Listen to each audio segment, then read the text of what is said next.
good evening, and also tonight the Perth Royal Show is on. Our reporter Brayden Edwards is there to tell you more. But first, some Hong Kong stories. Over 1,000 people attended a flag-raising ceremony in Bohemian Square this morning to mark China's National Day. It was the first series of events being held to celebrate the 61st anniversary of the founding of People's Republic of China. At a reception, Chief Executive Donald Tsang says Hong Kong will strengthen the search for promoting use of renminbi as an international currency as China continues to exert a greater influence on the global economy. The government has extended its public consultation of whether Hong Kong should bid for the 2023 Asian Games following a frosty initial response from the politicians and the public. Richie has more. The consultation was supposed to run for only 6 weeks, but Home Affairs Secretary Sheng Tak-shing said authorities have now decided to extend this by another 4 weeks to the 1st of December, both because the deadline for bidding for the Games has been pushed back to next February and because of some opinions that the consultation period was too short. However, he insisted that it was too early to come to any conclusion about Hong Kong's potential bid, even after widespread oppositions from political parties concerned about the massive potential cost of hosting the Games, which could exceed to $40 billion. Unless major parties change their minds, it's highly unlikely LegCo would approve funding even if Hong Kong is awarded the Games. Richie, DHK News. Some back to Australia stories. A 23-year-old Indian student has been sentenced to life with a minimum of 20 years in jail term with a double murder in Perth suburb of Morley. The court has told that Singh felt that he has been degraded by men because he has to ask to leave the house where he's sharing and he have trouble getting back his $300 bond. Singh and two brothers were all on a student visa and has been living in a block of units in Morley. Justice spokesman John McKennick says the murders beggared belief because they were motivated with such trivial matters.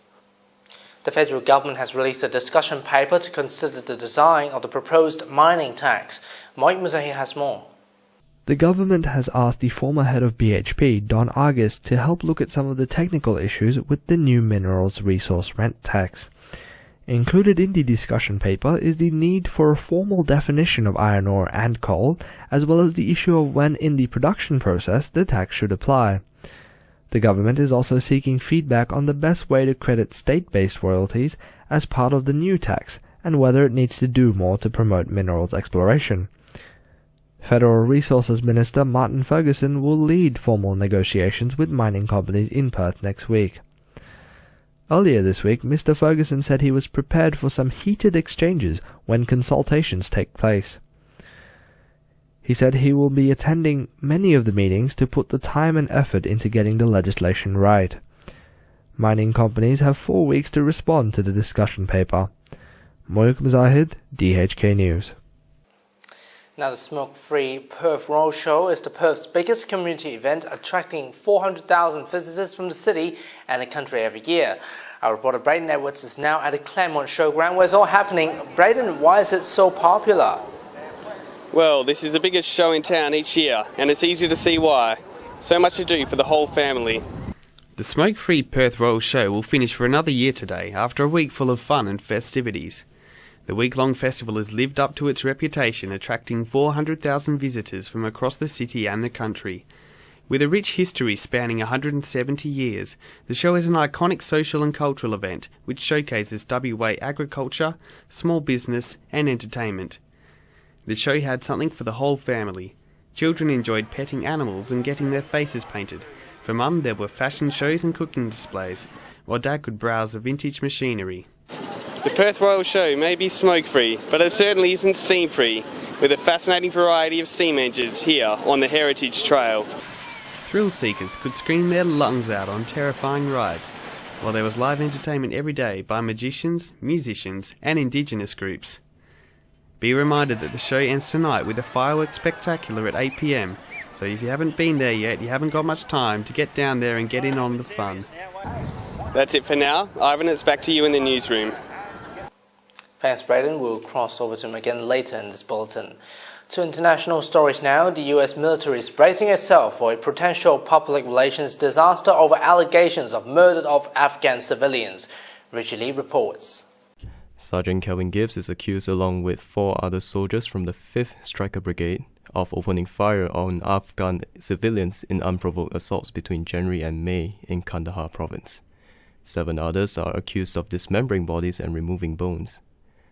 The career of the alleged ringleader Gibbs is now being scrutinized after he allegedly boasted to fellow soldiers of his exploit in Iraq, where he served for 2 terms. During interrogation, Sergeant Gibbs reportedly revealed a tattoo on his left calf of a crossed pair of pistols framed by 6 skulls. He allegedly told investigators that 3 of these skulls, colored red, represented kills in Iraq, while the other 3 in blue were from Afghanistan. Special agents from the U.S. Army's Criminal Investigations Command are now re-examining an incident in 2004 where Sergeant Gibbs and other soldiers allegedly fired on an Iraqi family in a car, killing 2 adults and a child. The U.S. Army is understood to be searching for dozens of digital photos allegedly taken by soldiers showing their colleagues posing with Afghan civilians' corpses. If released in public, they could create a worldwide furore similar to that sparked by the images of American guards mistreating Iraqi prisoners at Abu Ghraib. Richie Lee, DHK News. Unknown attackers have targeted a tanker carrying supplies for the NATO troops in Pakistan. The attack came on outskirts of town Shikarpur and is thought to be in retaliations for movements into the country by international organizations. It comes a day after authorities blocked the supply route for troops, angering and killing 3 soldiers in an airstrike by NATO helicopters. A paramilitary ranger force official says the attackers fired at the tanker before fleeing the scene. No one was injured. Ecuadorian President Rafael Correa has vowed to punish those he accused of trying to overthrow the government. Muzahid reports. Confused and chaotic scenes ensued in the capital city of Quito today, as scores of soldiers swarmed over the landing strip of the closed international airport, while in the city, uniformed police burned tires in protest of a government proposal to cut their bonuses. While he shouted to supporters from a balcony, a visibly agitated Mr. Correa challenged the protesting police to kill him if they could.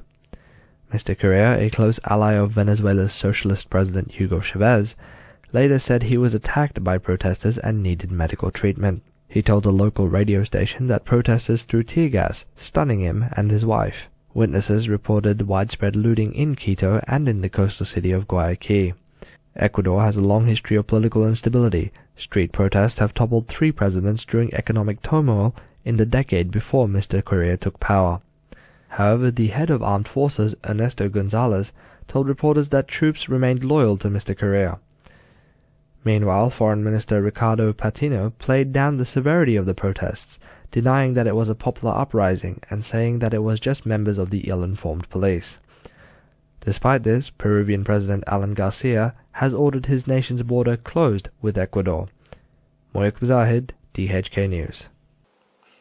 And finally tonight we'll cross over to Brayden Edwards again, who is in the Claremont Showgrounds for the Perth Royal Show. Brayden, what's up with all these stolen businesses? Well, Ivan, some people come here for the animals, some people come here for the rides, but personally, I come here for the donuts. I told you to swap balls with me this week. You're missing out, Ivan. Oh, should have listened to your call. How does it taste?